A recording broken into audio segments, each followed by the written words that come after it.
Ok. Bonjour, shalom peuple de Dieu. Je suis Yves le Mashiach. Je vais vous parler aujourd'hui de l'origine de la fête de la Noël, comme je l'ai promis par certains, dans certains groupes, que j'allais parler de ça aujourd'hui. Mais avant, je vais remercier l'Éternel, le Dieu Tout-Puissant, de m'avoir accordé cet instant.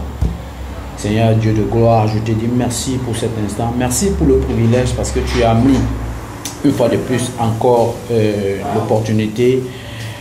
Qui suis moi qui suis celui-là qui ne mérite même pas de parler de ton nom, moi qui pêche jour et nuit, moi qui continue de faire ce qui n'est pas propre à tes yeux. Mais de par ta grâce, tu as permis que je puisse m'élever aujourd'hui pour parler comme ça de ce qui est de ce mensonge. Papa, je te prie d'éveiller, Éternel, certaines personnes, de te lancer que ce message qui va sortir, qui puisse, Éternel, fertiliser comme ça certaines personnes pour qu'ils puissent sortir dans ces camps de concentration. C'est dans le puissant nom de Jésus que je t'ai prié. Amen. Ok, nous parlons de la fête de Noël, nous parlons de l'origine. S'il faut commencer à parler de l'origine, on commence d'abord à parler. Quand on parle de jour, on parle de date, on parle d'heure, on parle de mois, n'est-ce pas?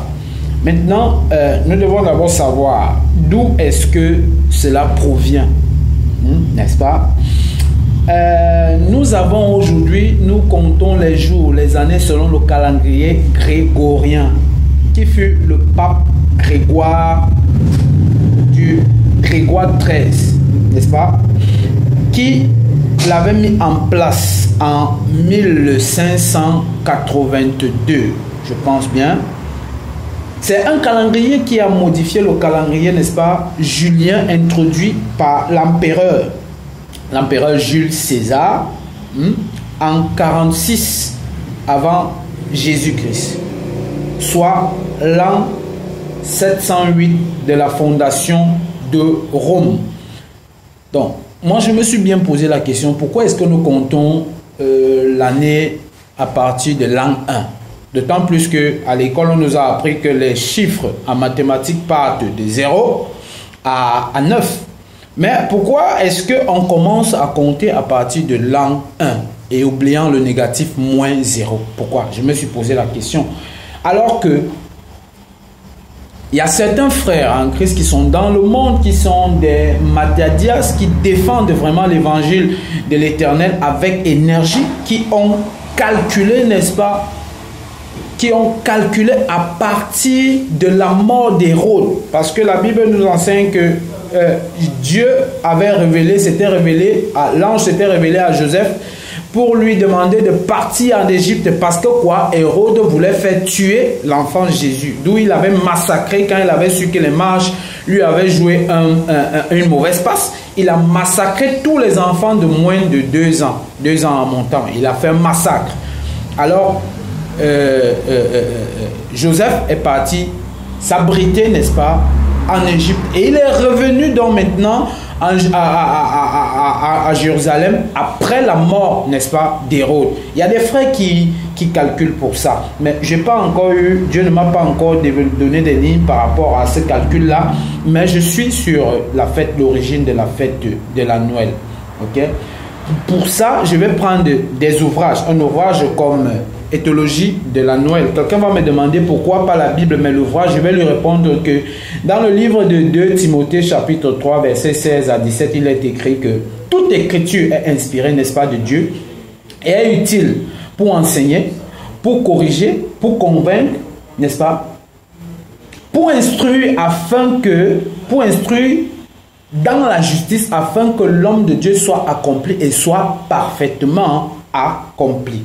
Ok, donc je vais prendre cet ouvrage pour essayer. Déjà d'abord, c'est un catholique qui a écrit cet ouvrage. Si vous allez comprendre que c'est plein de contradictions eux-mêmes. Il dit, le 25 décembre, un choix tactique.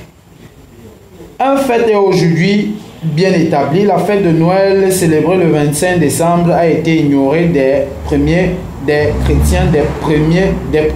chrétiens des 3 premiers siècles. ce qui allait en effet constituer une date centrale pour l'Église chrétienne, ne souciant pas du tout les premiers fidèles pour la simple raison que la naissance de Christ n'était pas mentionnée.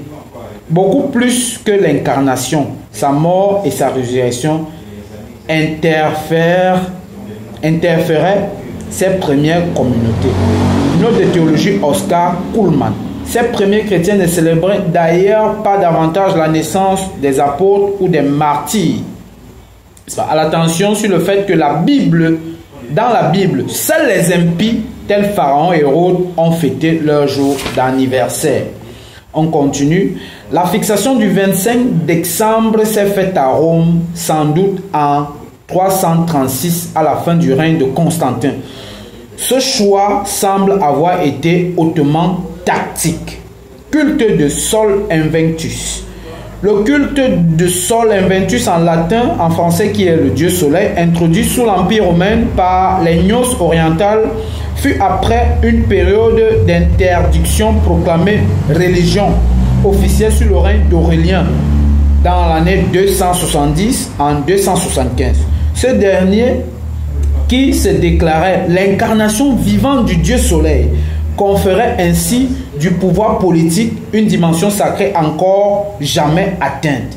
À la même époque, un culte oriental, celui du dieu paysan Mitra, importé par les soldats à partir de l'Asie mineure, jouant un rôle majeur, implanté très tôt à Rome en 75 après Jésus-Christ. Vous comprenez donc que eux-mêmes, les cathos, ils définissent bien d'où est-ce que, n'est-ce pas, ce culte impie, ce culte diabolique provient. Eux-mêmes, ils en parlent. Alors maintenant, dans la Grèce antique, et je vais vous parler un peu dans la Grèce antique, on parle du dieu Apollos, de la divinité Apollos. Des mythologies grecques parlent, n'est-ce pas, de cette divinité-là qui se fête encore de nos jours. Aujourd'hui, il fête le dieu Apollos. Or, Apollos était un dieu qui était un dieu de la séduction, un dieu de la beauté masculine, un dieu de l'art, un dieu de lumière, Apollos. Et tout ceci avait été colporté quand Alexandre le Grand, lors de la chute d'Alexandre le Grand, de par ses compagnons à Babylone, parce qu'il avait dominé sur Rome, il a dominé sur l'Égypte, il a dominé sur la Perse, il a dominé aussi sur Israël, et il était mort donc à Babylone. Quand il est mort à Babylone, Rome a repris les choses en main. Donc c'est à partir de la chute d'Alexandre le Grand que tout ceci a été colporté par la Rome antique. Ok, nous allons voir donc maintenant ce que la Bible nous dit concernant, n'est-ce pas, cette créature, cette création-là, parce que la Bible nous dit que le soleil, la lune, tout ça a été créé par Dieu. Nous allons prendre, n'est-ce pas, le livre de Genèse chapitre 1, verset, n'est-ce pas, 14. Je vais lire Genèse chapitre 1, verset 14. Il est écrit, 14 à 16, il est écrit, Dieu dit qu'il y ait des luminaires dans l'étendue du ciel pour séparer le jour de la nuit. Ils serviront de signes pour marquer les époques, les jours, les années, ainsi que la lumière dans l'étendue du ciel pour éclairer la terre. Et cela se passait ainsi. Vous comprenez? Nous prenons maintenant Deutéronome 4, chapitre 4, verset 19. Chapitre 4, verset 19. Il est écrit: Veille sur toi-même, sinon, en levant les yeux vers le ciel et en voyant le soleil et la lune, les étoiles, tous les corps célestes, tu te laisses entraîner et te prosterner devant eux, et à leur rendre un culte. Cela, c'est la part que l'Éternel, ton Dieu, a attribuée à tout le peuple qui vit sous le ciel. Vous comprenez ici que la lune, le soleil, les étoiles ont été créées, n'est-ce pas, pour l'orienter, ont été créées pour orienter l'homme. C'est un instrument que Dieu a mis à nos côtés pour nous guider. Donc, tu ne peux pas vénérer un instrument qui a été créé pour toi. Comment tu peux vénérer le soleil? Pourtant, c'est quelque chose qui a été créé pour toi. L'homme est venu trouver tout cela. L'homme a trouvé le soleil, la lune, tout cela, c'était pour éclairer l'homme. Bon, regardons ce que maintenant Deutéronome 17 nous dit. Deutéronome 17, chapitre 17, verset, n'est-ce pas, 3 à 5. Il est écrit: qu'ils aillent servir d'autres dieux et se prosternent devant eux. Le soleil, la lune ou les corps célestes, ce n'est pas ce que j'ai ordonné. Dès que tu auras connaissance, dès que tu l'auras appris, tu feras avec soin des recherches. Est-ce vrai? Le fait est établi. Cet acte abominable a-t-il été commis en Israël? Alors tu feras venir aux portes de la ville l'homme ou la femme coupable de cette mauvaise action.